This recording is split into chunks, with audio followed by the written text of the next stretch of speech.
Kunja Bihari.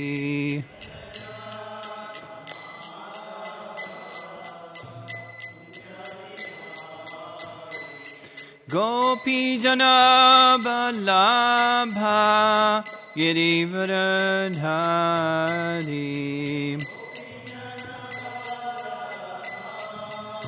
Girivaradhari. Gopi Jana Vallabha Girivaradhari. Girivaradhari.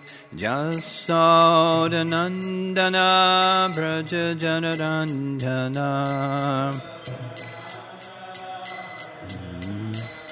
Jasodanandana Braja Janarandana.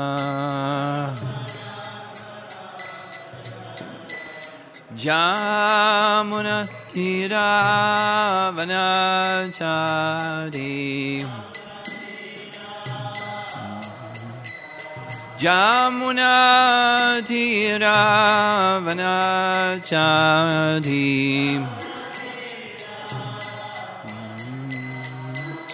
Jaya Radha Madhava Kunja Bihari.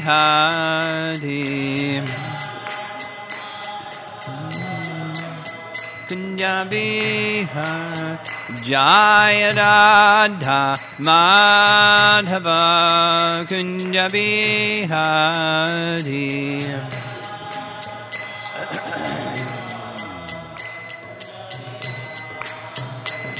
Gopi Jana Vallabha Girivaradhari. Girivaradhari. Gopi Jana Vallabha Girivaradhari. Girivaradhari. Jasodanandana Braja Janarandana. Jasodanandana Braja Janarandana. Jamuna Tira Vanachari. Jamuna Tira Vanachari. Jaya Radha Madhava Kunja Bihari.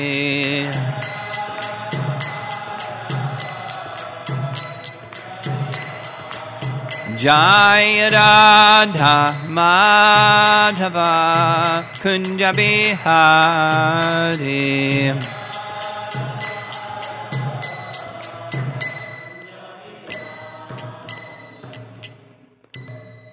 Jaya Vishnupada Paramahamsa Parivacharya Astatara Srimad His Divine Grace A.C. Bhakti Vedanta Swami Srila Prabhupada Ki Ananta Koti Vaishnavrinda Ki Grantaraj Srimad Bhagavatam Ki Samveda Bhaktavrinda Ki Nitai Gaur Premanandi. All glories to the assembled devotees, all glories to Sri Guru and Sri Gauranga.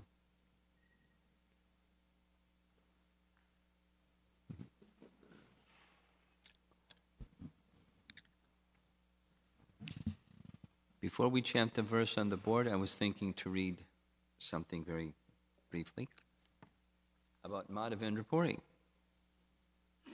This is the disappearance day, yes? Of Madhavendra Puri.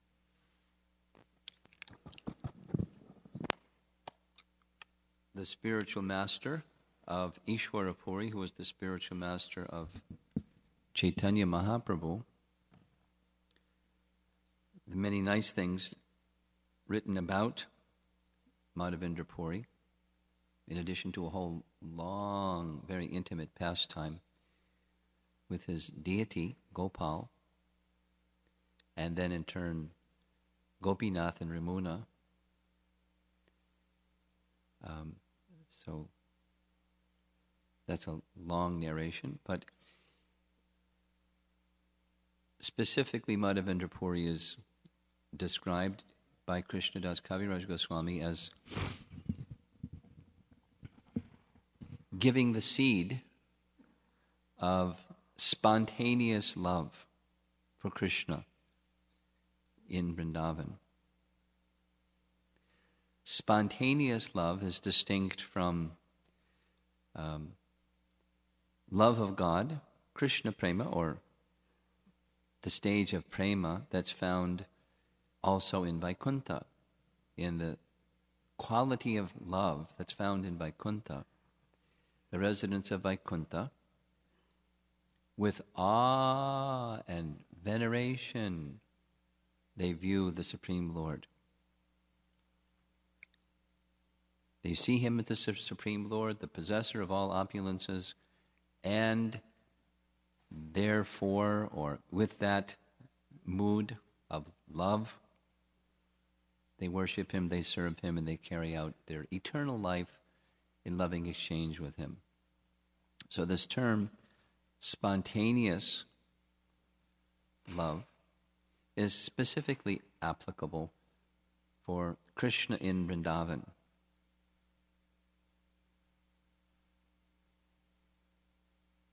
We know that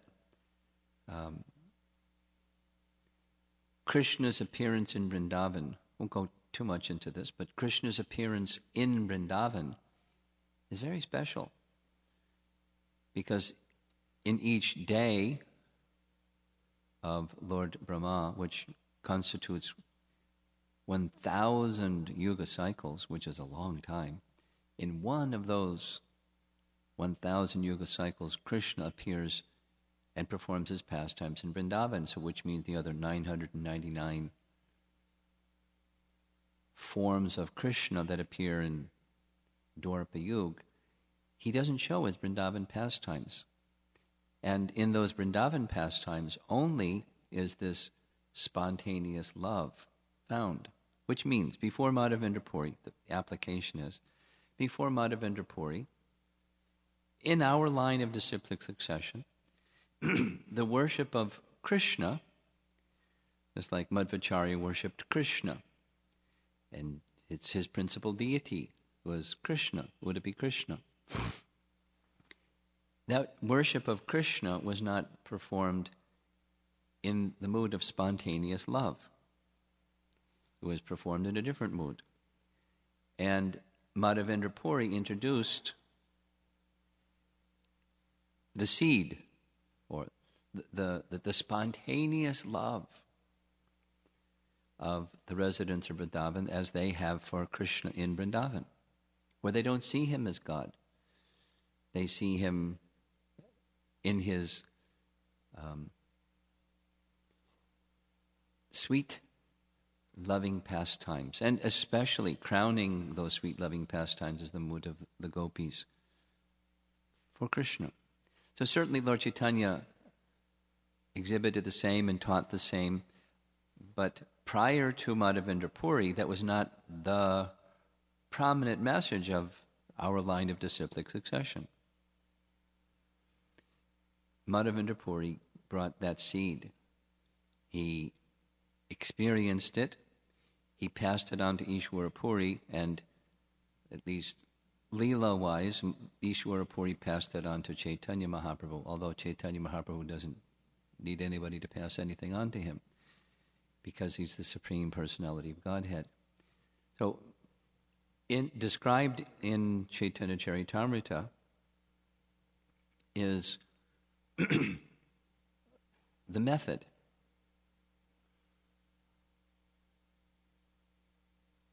Along with the qualification, of course, but there was a method. And the method was, there's a certain prayer, which I'm going to recite, and again and again and again, Madhavendra Puri recited this prayer again and again and again, which means he entered into it Not like, he not more than understood it, more than felt it. He entered into it. He became one with the prayer. He was engaged in pastimes with Krishna, in the mood of the gopis, through this prayer. In, I believe it's the purport of text 3 of Sri Brahma Samhita,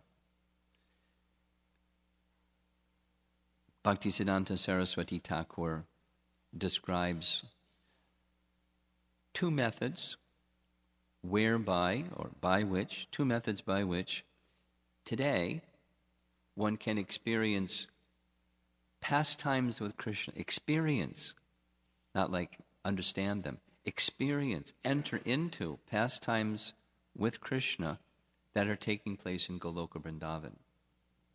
The term is aprakat lila. When Krishna appears, he manifests his pastimes. It's called prakat.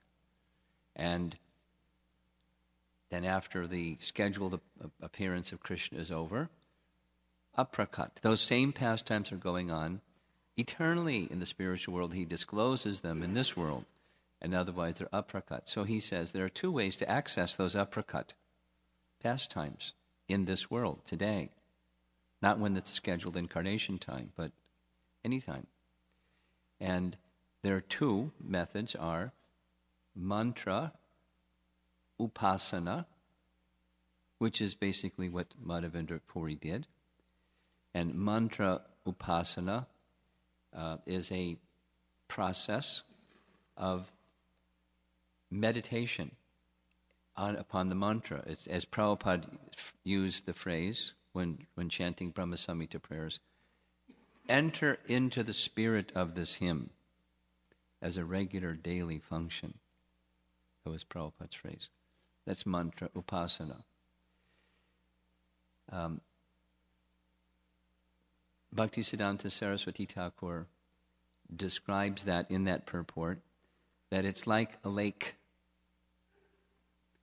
The mantra, that's the specific mantra upasana mantras, they're either one single pastime of Krishna or one single feature of Krishna, and through the mantra one can experience that pastime. One can enter into that pastime like entering into a lake.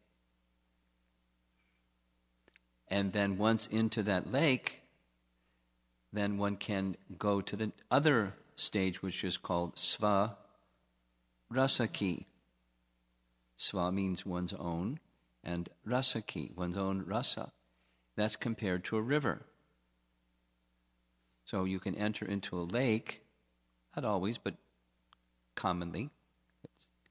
Lakes are formed by rivers. So over here is a lake, the river is moving over there. So you enter into the lake, and then you enter into the river through the lake. And then the unceasing flow of Krishna's pastimes one can enter into once one has realized or has experienced, one has entered into one's rasa. So that's obviously a very elevated position to enter into your rasa. It's also an elevated position to properly chant mantras. Right?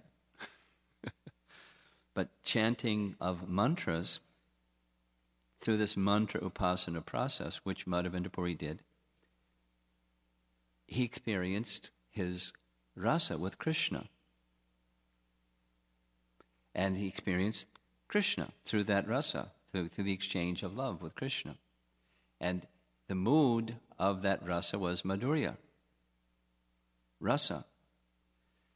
We find in Sri Brahma Samhita, same method was followed by Lord Brahma, and it was through different mantra, Gopal mantra. You can read it, it's in Sri Brahma Samhita.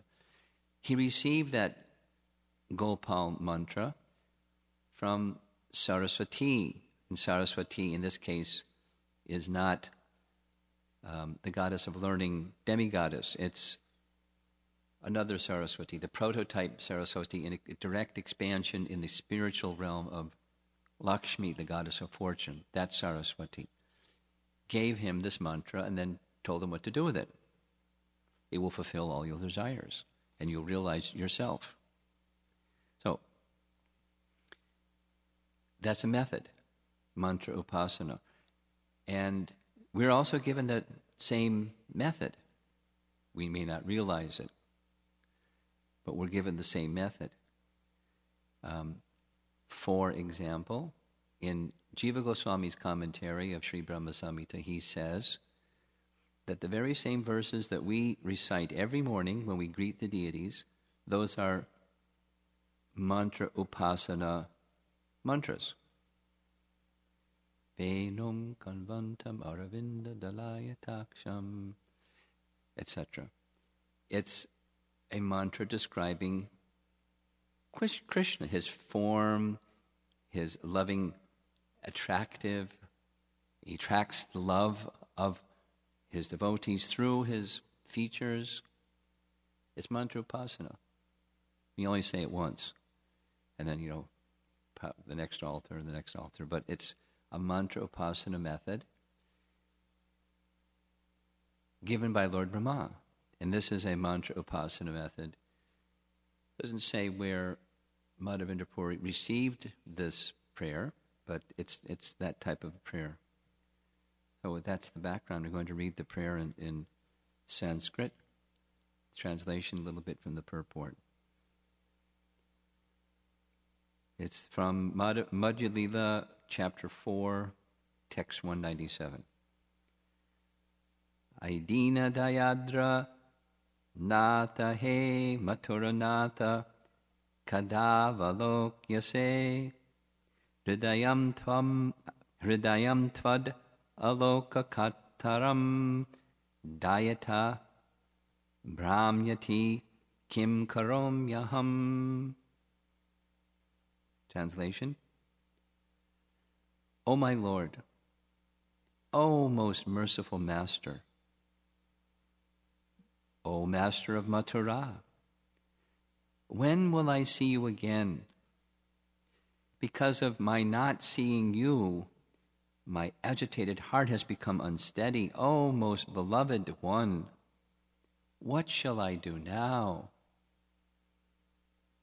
And then he would repeat it, and then he would repeat it, and then he would repeat it, and enter into the mood, enter into the mantra, experience Krishna in the mood of separation as the residents of Vrindavan, and specifically this almost beloved one indicates specifically Madhurya Rasa. So it's oh my Lord, O most merciful Master. So see, the mood is moving.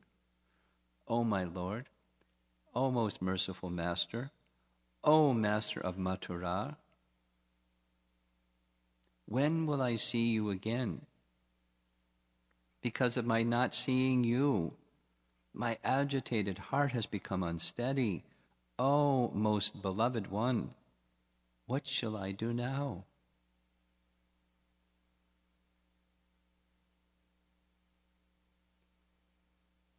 It's just a 2-paragraph purport. I'll read. The uncontaminated devotees who strictly depend on the Vedanta philosophy are divided into 4 sampradayas or transcendental parties. One of the 4 sampradayas, out of the 4, Sri Madhavacharya Sampradaya was accepted by Madhavendra Puri. He took sannyas according to parampara, the disciplic succession, beginning from Madhvacharya down to the spiritual master of Madhavendra Puri, the acharya named Lakshmipati. There was no realization of devotional service and conjugal love.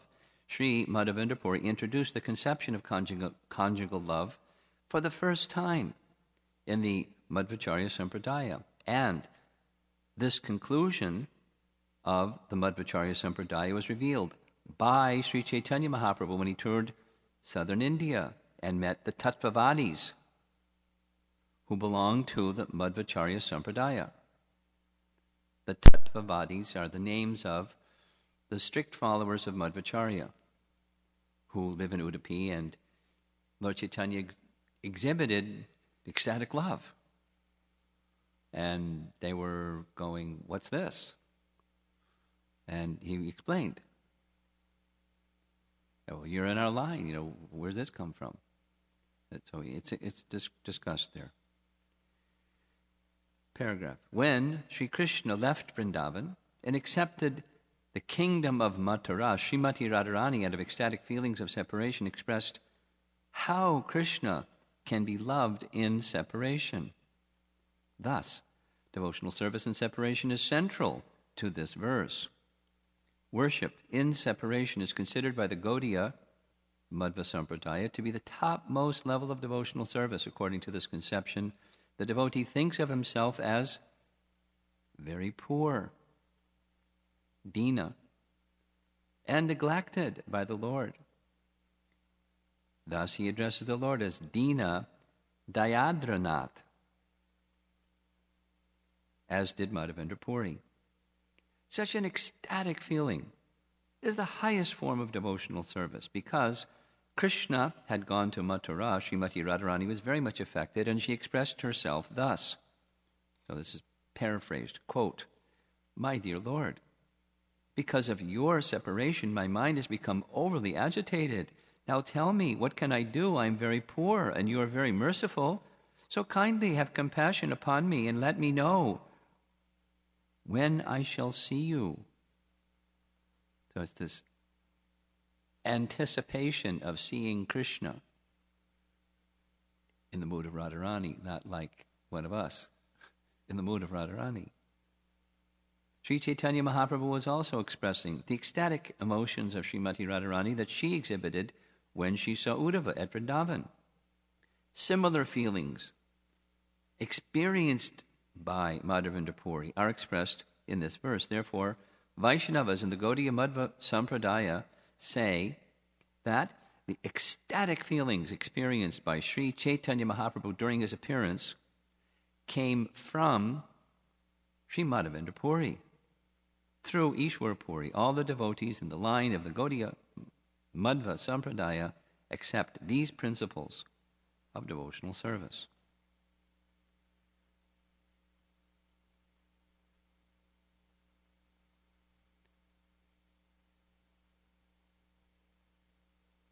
It's profound. How can someone give to the personality of Godhead something? It's the other way around. The personality of Godhead gave to him something. And then Lord Chaitanya played the role of one who was receiving that something from Madhavendra Puri, Ishwar Puri, in that way.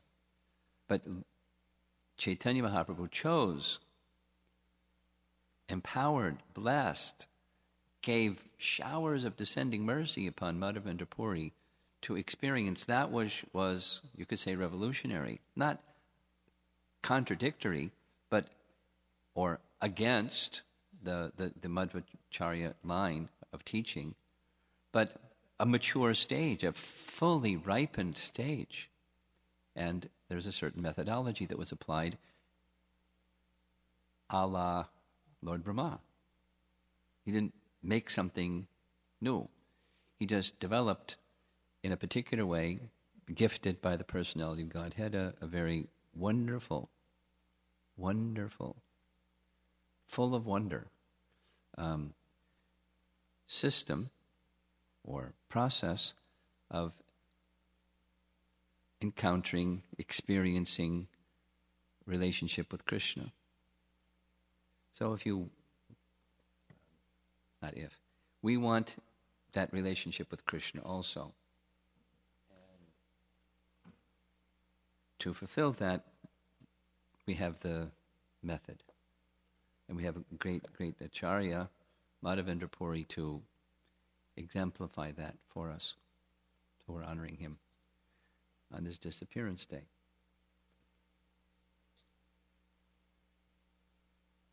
Who put the verse on the board? Your handwriting is like a typewriter. It's like really very nice. Very nice. Welcome back. Om Namo Bhagavate Vasudevaya. Om Namo Bhagavate Vasudevaya. Om Namo Bhagavate Vasudevaya. Yada mano hridayam granti asya. Karmanu badho dhrita ashlateta. Tadajana samparivartate smad. Mukta param yat yaditaya hetum. Yada mano hridayam grantir asya. Karmanu badho dhrita ashlateta. Tadajanak samparivartate smad. Muktak param yat yaditaya hetum.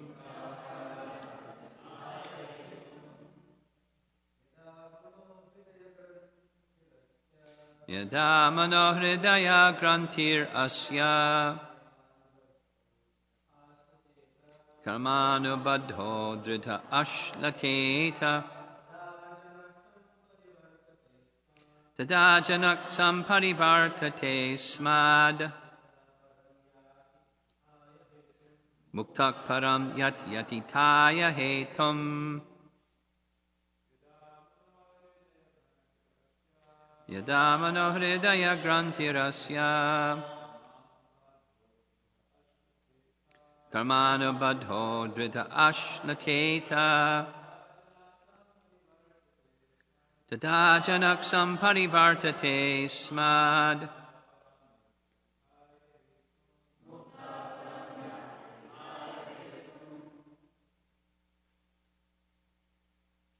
Ladies? Yada mano hridaya grantirasya. Karmanu badho dhrita ashlateta.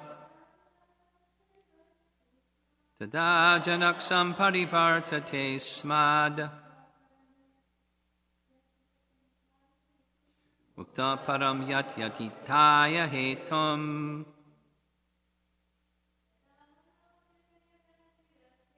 Yada mano hridaya grantirasya. Karmanu badho dhrita ashlateta.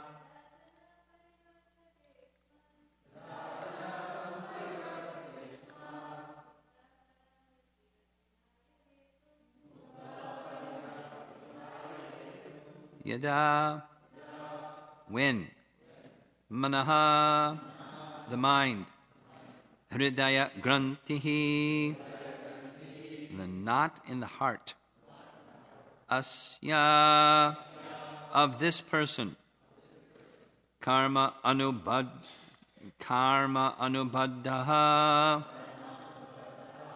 bound by the results of his past deeds. Dridha, very strong. Ashlateta, becomes slackened. Tada, at that time. Janaha, the conditioned soul. Samparivartate, turns away.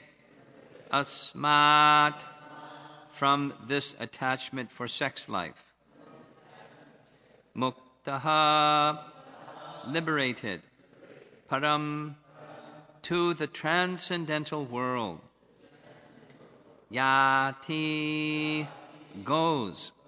Atihaya, giving up. Hetum, the original cause. Translation by Srila Prabhupada. When the strong knot in the heart of a person implicated in material life due to the results of past action is slackened, one turns away from his attachment to home, wife, and children. In this way, one gives up the basic principle of illusion, I and mine, and becomes liberated. Thus one goes to the transcendental world. Kind of contrast from yesterday's verse. Purport, very short. When, by associating with sadhus and engaging in devotional service, one is gradually freed from the material conception due to knowledge, practice, and detachment, the knot of attachment in the heart is slackened. Thus one can get free from the conditional life and become eligible to return home back to Godhead. End of purport.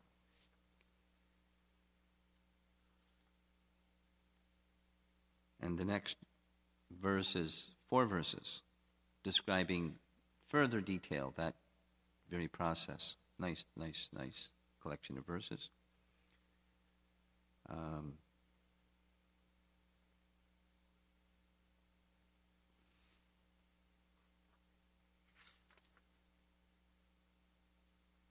So the scene, Rishabdev, incarnation of the personality of Godhead, has 100 sons, and he's instructing them just prior to his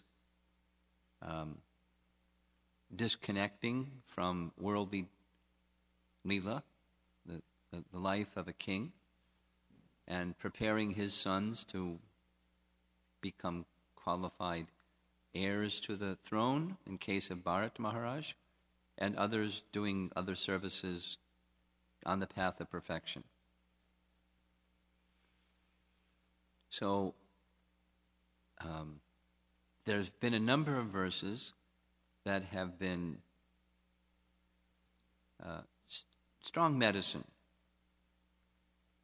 Words of caution, but stronger than words of caution, really strong medicine, describing, because they're mature. It's not like the children. They're mature persons and very qualified persons. So he's giving them parting instructions, basically, how to live their life, what to do, what not to do.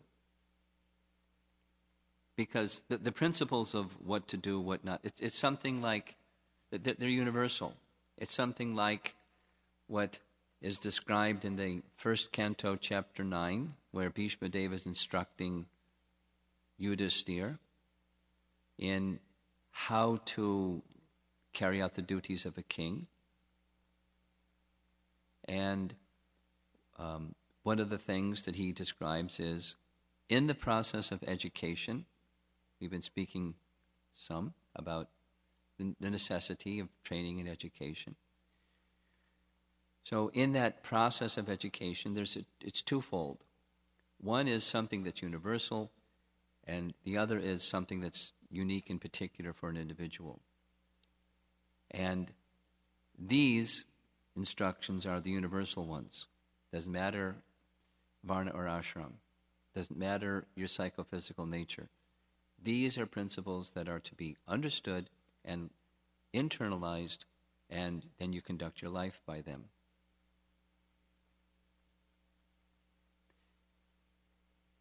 Individual consideration, Bhishma Dev describes, then comes what is two things. Ashram and Varna. Is this individual, a teacher has to, in Vedic tradition, the guru has a number of children in his school, living with him in his ashram, so he can closely observe everything. It's part of his duty, and thus requires some gift or empowerment from Krishna to see attached or detached, propensity-wise.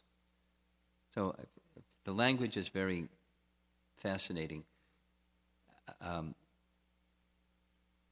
So after training the general principles of character and quality, which Prabhupada said is the principal purpose of education, and passing on character and quality, because if later in life, if someone has quality, they can do so many things.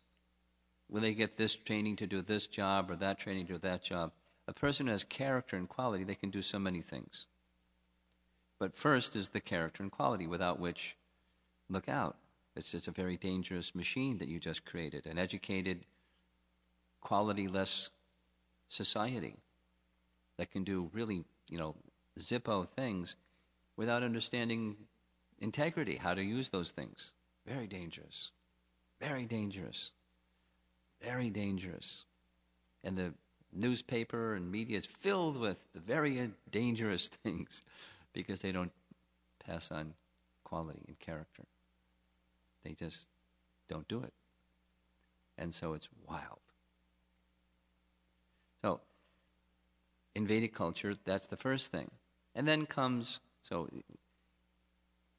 the language? Interaction by attachment and something by detachment. It means for someone can continue as a brahmachari because they show the capacity of, this is ashram now, not varna, they show the capacity of detachment. They like detachment. And so they don't need to enter into grahastha ashram in order to work through that attachment tendency. They can continue. And so the training goes correspondingly. And then there may be some notice of tendency for attachment. And so preparing that person to enter into another ashram besides brahmacharya ashram, but not like just jump in the pool, some training, how to properly carry out those duties, which is exactly what Rishabhdeva is doing with his sons, ashram-wise. Because whether one is a householder or one is a brahmachari or one is a sannyasi, these principles apply. They are applied differently according to ashram, but the principles apply. They're universal. Just on the varna category, when a teacher, guru, sees one of his children have this kind of propensity, so upon the foundation of character, he gives them some training so they can have some profession later in life, like their propensity, or another propensity. So, a guru in the classic Gurukula system has to be like a professor of multiple, because he's everything. Whatever they're going to learn, it's from that person. He has to be, a Mahatma. Not just like I know, nuclear physics or something, or engineering or computer technology. They have to be very broad, vast in their capacity. That's a qualified person. But not just vast in their capacity to teach varnas, vast in their capacity to teach character, Krishna consciousness. And this then it requires qualified students that they want Krishna consciousness and they want to live their life in a responsible way. When that combination is there, fantastic. But in the absence of qualified brahmana teachers, society goes to hell. That's the default. Therefore, Prabhupada wanted very much, at least some class of society should be first-class men, qualified brahmanas, to teach. Teach by example, teach by precept, to teach. Teach and train others who don't have that same Brahminical propensity, capacity, but are willing to receive and be guided by. That's the system. It's one aspect of the varnashram system that Prabhupada wanted. You have to have brahmanas. Otherwise you can't have varnashram. And where are the Brahmanas in Kali Yuga?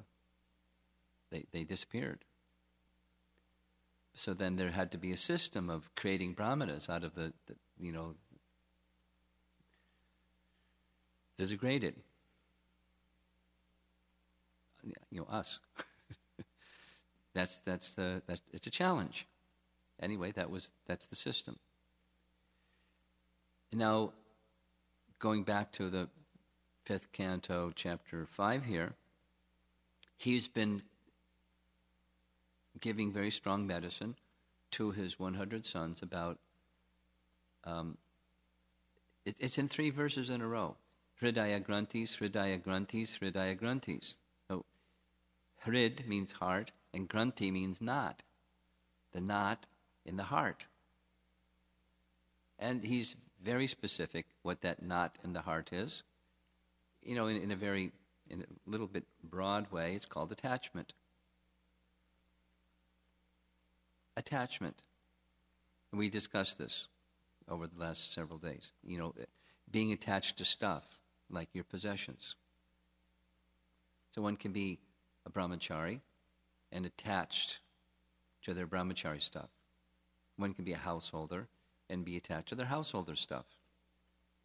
And, it's not like this attachment is better than that attachment. The attachment,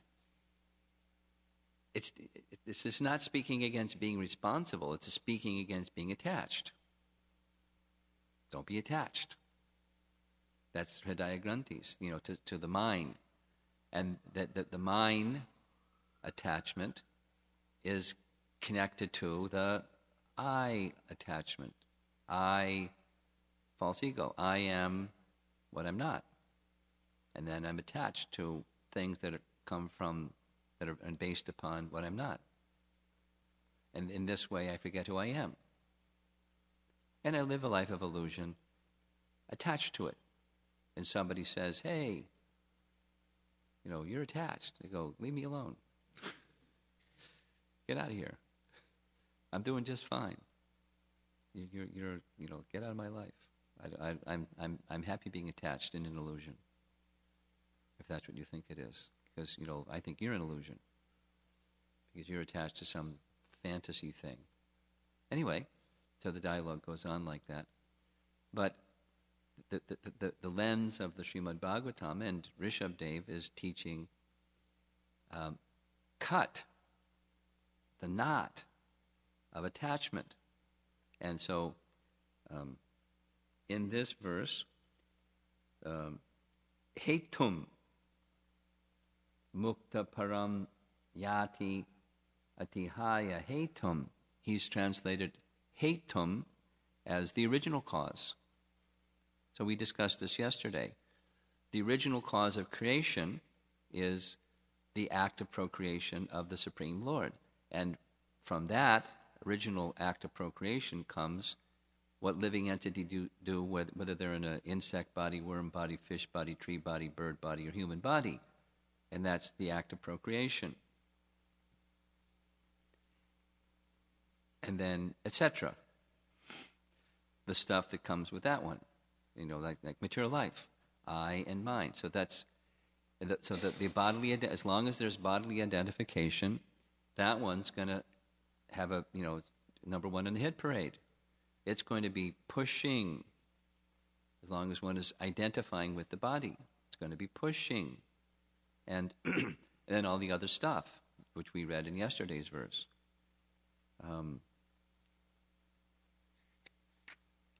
Griha, Kshetra, Sutta, Apta, Vittayar, etc. Janasya moho yam aham mameti, aham mameti, the I and mine, conception. So in the translation, Prabhupada has called this the basic principle of illusion. Mukta param, one gives up this basic principle of illusion.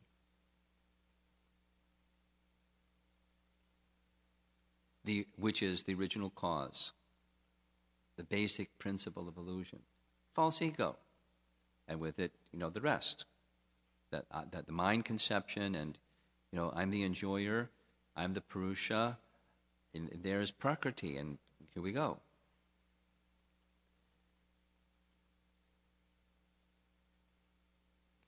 So the verse is saying, yada, when mana hridaya granthi asya, when this person that was described in the previous verse that's just attached to the false position of being the enjoyer, hridaya granthis, attachment in the heart to the position of being the enjoyer, and then, be explicit about it. It was explicit. Maitunya agara, the attachment to male-female attraction, both ways, male-female attraction. Tayor, both become attached. Karma anubandha, bound by the results of his past deeds. Bound by the result. So it's generic and it's explicit. The past deeds are things that we've done, and the force of karma is there within material nature. And then whatever the activities that we've done, the tendency to do more of those same activities is built within the system. And the modes of nature with which we associate tend to push us in the direction of the modes of nature with which we associate it. Guna and karma. But then also specific. So we're being pushed or impelled by back there. And, go way back there, there's the primordial act of procreation. And then with that primordial act of procreation, there goes the time energy. And the time energy starts activating, stirring the dormant, undifferentiated totality of material energy, pradhan, and it starts differentiating out into parts. And the first part is false ego, living as these are there, and boom, they got their false ego. Before they even did anything, they got their false ego again. Fits perfect. Just my size. And then all the other, elements. Okay, now we got some senses, we got some working senses, we got some mind, we got some intelligence, off we go, zoom, zoom.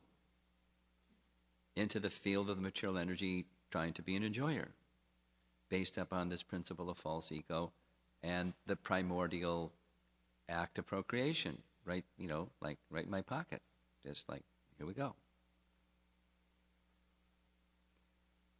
So what cuts that knot? And then attachment to that illusion. What cuts the knot? We heard, it's hearing and chanting. That's 1st Canto, Chapter 2. The next verse is going to go more deeply into than just saying hearing and chanting. It's going to speak about association and how that association is best taken. What are some of the elements of that association? What happens when you have that association? It's a very wonderful verse. It's expanding on this verse. Whoever gives class tomorrow is going to have a really nice set of verses to speak about. It bound by the results of his past deeds, karmanubandho, dridha, very strong. But then we get a little relief in the next word. Ashlateta, becomes slackened. How does it become slackened? Hearing and chanting process through association of sadhu. He's not teaching anything different than than Kapila Dev taught to Devahuti, no surprise, or Krishna taught to Krishna, no surprise. It's the same teaching.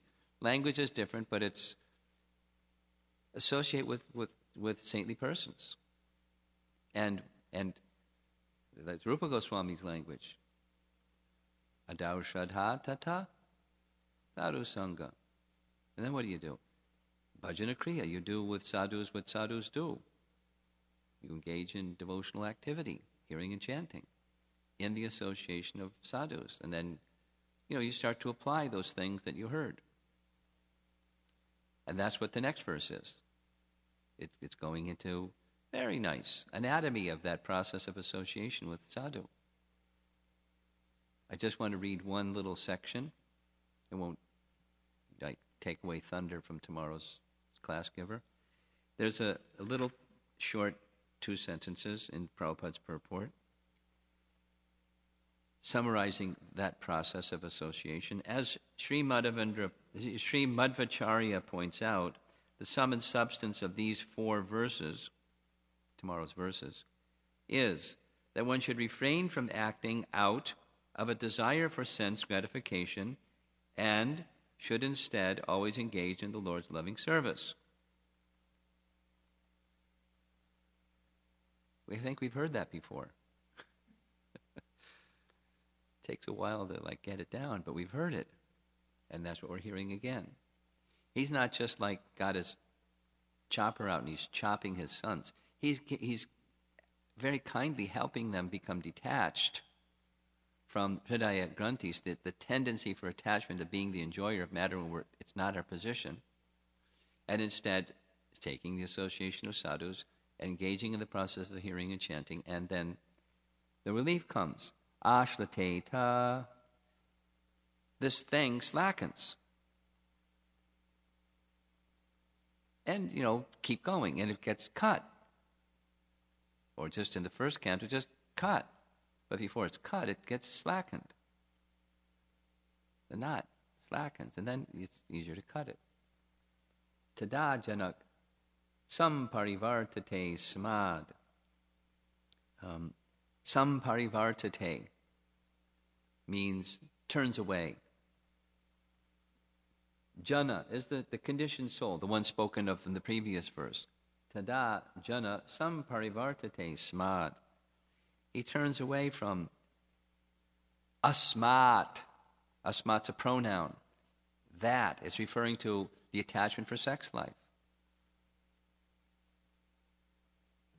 which is the hetum, the original cause. It's just like, we bought into the program, and here we are. We got one. We've got the program. And that's part of the program. It's the original cause of the program. And along with false ego. And then the I and mind principle, and, we're bound. Hridaya Granthis. The alternative is what's coming tomorrow. This is saying that the principle, and tomorrow is the detail. Associating with saintly persons, and the association of saintly persons, bhajana kriya. And it's detailed very nicely. That's the ahor vimuktes. Because that was in the earlier verse. There are 2 doors, one that goes down and one that goes up. And he's advising his sons, be sure it's the one that goes up. And it's mahat sevam dwaram ahor vimuktes. Mahat sevam, associate with and serve the great souls. And that's the doorway, that's the path to becoming freed. Go back to Godhead, as Prabhupada is saying in the end of this purport. Thus, one can get freed from conditional life and be eligible to return home back to Godhead. Ahora vimuktes. Mahat sevam dwaram ahora vimuktes. Really systematic. And then we make some choices. Okay, I think I've understood the principle, now what am I going to do? And then we make our choices, what we're going to do.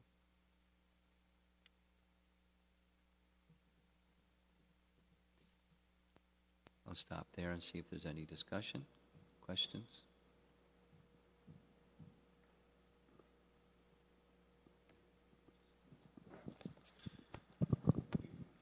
I just wanted to clarify. I think this verse, the verses that you're referring to, the next few verses are going to be from Monday, because tomorrow we usually have Srila Prabhupada class. Okay, Monday. So I think that you'll get to Okay, get I'll those speak verses. Monday. Fantastic. Fantastic. Anything else? It's gonna... No? Ladies' side, anything? Gokulananda, yeah.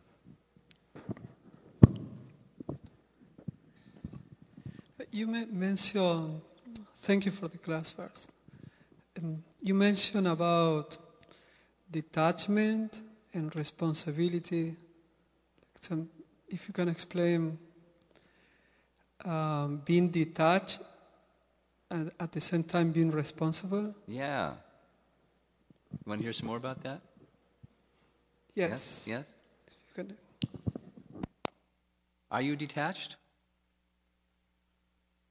Are you responsible?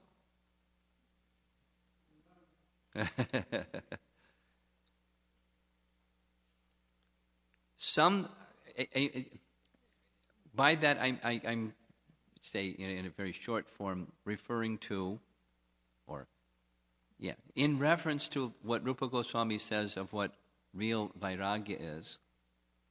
There's a Palgu vairagya conception, a false conception, a material conception of renunciation, and that is I don't care. And so a life of absence of responsibility. I don't care. Because it's just Maya anyway, Prabhu, so I don't care. Then there's a life of responsibility. I care. And there are measures to take up, duties and responsibilities, and when people care, like the discussion yesterday at the university, Loyola, was about compassion, and compassion is about caring. But you can care and be attached, and then you get bewildered. You don't really do the right thing because you're attached. You can't even see straight because you're attached. I care, and I'm bewildered. So the element of detachment is I care, but I'm not attached. I'm not attached means, in language of Bhagavad Gita, attached to Krishna. Like he's the controller, and I'm the instrument of his caring, and whatever happens is up to him. So I'm responsible, but detached. Like you're extending care to a certain group of people. But you can't control the lives of those certain group of people or make their free will choices for them. You can guide them, but they make their own free will choices. Their life is in their hands, and they have a relationship with Krishna. You can't control it. You can care. You certainly care. You wouldn't be doing what you're doing if you didn't care. And you care. But there has to be some detachment too. That is, they're in Krishna's hands. Except they're choosing their destiny. It may pain me when I see them sometimes choose their destiny in a self-hurtful and other hurtful and combination of ways like that. It pains me. But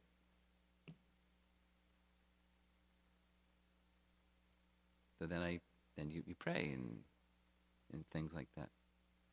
You try to continue to be a better instrument of Krishna to help them move from that, self-hurtful position.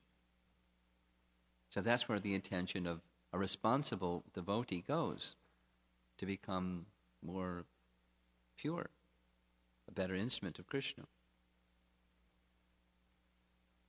That's all you can do. From a transcendental perspective. Yes, Jai Jagannath.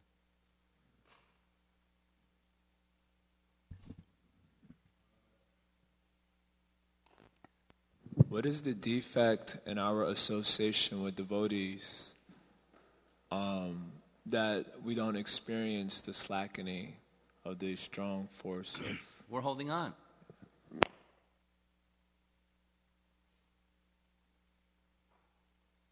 We don't, we want and we don't want. We want to become free, but we want to hold on. There's two classic examples. Bhaktisiddhanta's example of the wedding party and rowing the boat, and they don't go anywhere because the anchor's in. But, I'm attached. And then another classic example is it's a generic one. The disciple that goes to ask his guru a question. Why is it that it's so difficult to give up Maya? You know that one. And he says, that's a very profound question. I'll have to think about it very deeply. Come back tomorrow. So he's excited and comes back tomorrow, and as he's approaching the Guru's ashram off in the forest, he hears, "Help! Help!" And he starts running. That's the voice of my Guru, and he must be in trouble, and running down the trail, and sees him by his cottage, and his arms and legs are around a tree and calling, "Help! Help!" And he tries to pull him away from the tree, and it doesn't work. And then his Guru stands up and says, "Now do you understand?" It's difficult because we're holding on. That's why the slackening doesn't happen. We're doing those things that are meant to bring the slackening, but we're holding on. Therefore, the process is gradual.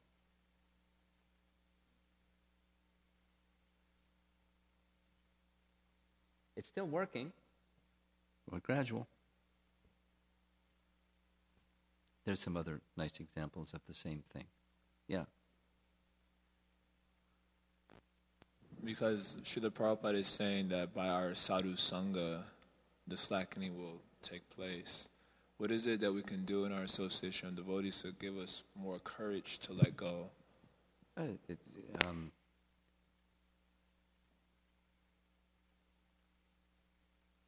When at the University of Illinois in Chicago program, Acharya Nishta asked them, they've been chanting japa. That's kind of like wonderful. So it's like the focus right from the get-go, chanting japa. So he did go around the room and, what are your expectations? What are you looking for? This is a sankalpa question. When you do meditation, they didn't say chanting, but meditation, because they do different types of meditation. And Krishna's answer is my answer. She said, I've been meditating and doing chanting for some time, and I realize I'm not getting the full benefit that's available. So my intention, my sankalpa, is to experience with greater faith, or develop greater faith in the holy name and the process of chanting. And you just use meditation to make it easier for everybody else. So, faith, increasing our faith in the means of deliverance and the deliverers of the means of deliverance. The holy name and the givers of the holy name, and Lord Chaitanya Mahaprabhu and our disciplic succession and everything. Faith, because without faith we're not going to go anywhere. We can do something mechanically and it's not going to... So the quality of our faith in the process and those who are assisting us in applying the process, and so relationships, just like last night, the relationship with a teacher who's, when their heart is open through that relationship with teacher, then what the teacher has to give is more readily flowing into our heart when our heart is open. So, we're not trusting people. For a good reason. Like we've been burned, and we want to be really careful. But then our heart closes. We don't, so it's we can't have faith in anybody other than what? Our mind? Good luck.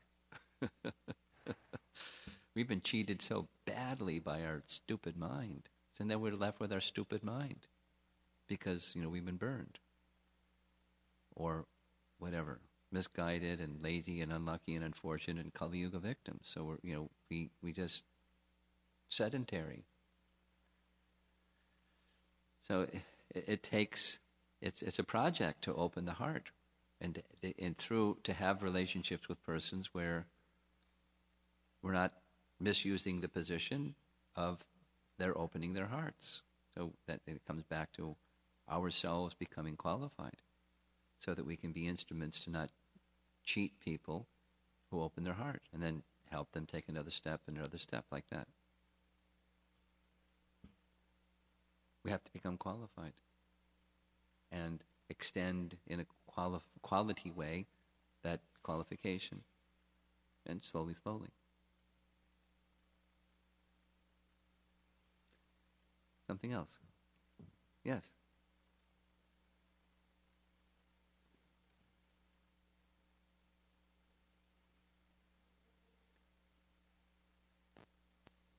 Natural to become attached, but are there any boundaries or guidelines for becoming attached? Well, yeah, sure.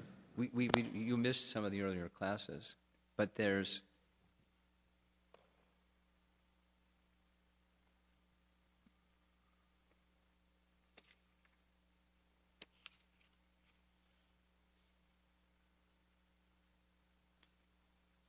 atyata, ayata. There's unnecessary. There's necessary. You go back and listen to those other classes, the last 2 days' classes.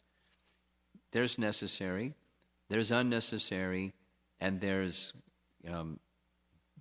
unnecessary detachment, like artificial detachment. So there's this fine line of necessary. And I'm sure you've heard Jai Jagannath discuss from Rupa Goswami's description of yukta vairagya is as is appropriate. So that's a big box. What's appropriate, or big category, or big what's appropriate. If for different persons, it's different is appropriate, because someone can maintain way over here, and someone else can't maintain way over here. So as appropriate. So there's a specific to household life. There's no question of having household life if there isn't attachment. I mean, what happens if there? How can you live with somebody? There's no attachment. There's attachment, and then so that attachment is as appropriate, or there's there's inappropriate. So that's like a very, not only a long discussion, it's an ongoing discussion, because what is appropriate or what is necessary for one, if they're properly applying themselves to the process of hearing and chanting, it's going to change. But the change doesn't mean, okay, now see you later. Not that kind of detachment. But it's another kind of detachment, the detachment that, that it moves to the spiritual platform. We're serving together to assist one another. That's the spiritual reality. We're assisting one another to make spiritual progress. And we're becoming attached to the assistance and helping one another become, I'm attached to serving, and I'm attached to the assistance I'm receiving. And it's not on the material platform, the temporary platform, it's the spiritual platform. So it's certainly possible, as in Queen Kunti's prayers, to have spiritual relationships where Krishna is at the center. That's good. And we should work towards that. And until we're there, like Queen Kunti is, there'll be other kinds, mixed material attachments, and as appropriate, and not beyond what's appropriate, which is a nice thing to consider. That you'll hear about that if you listen to those other classes.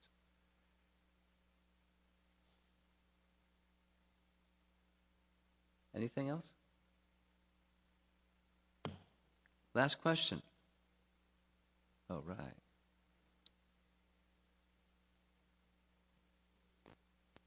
Somewhat in relation to what Jai Jagannath Prabhu was asking, and you answered about how to develop the ability to open the heart for the association.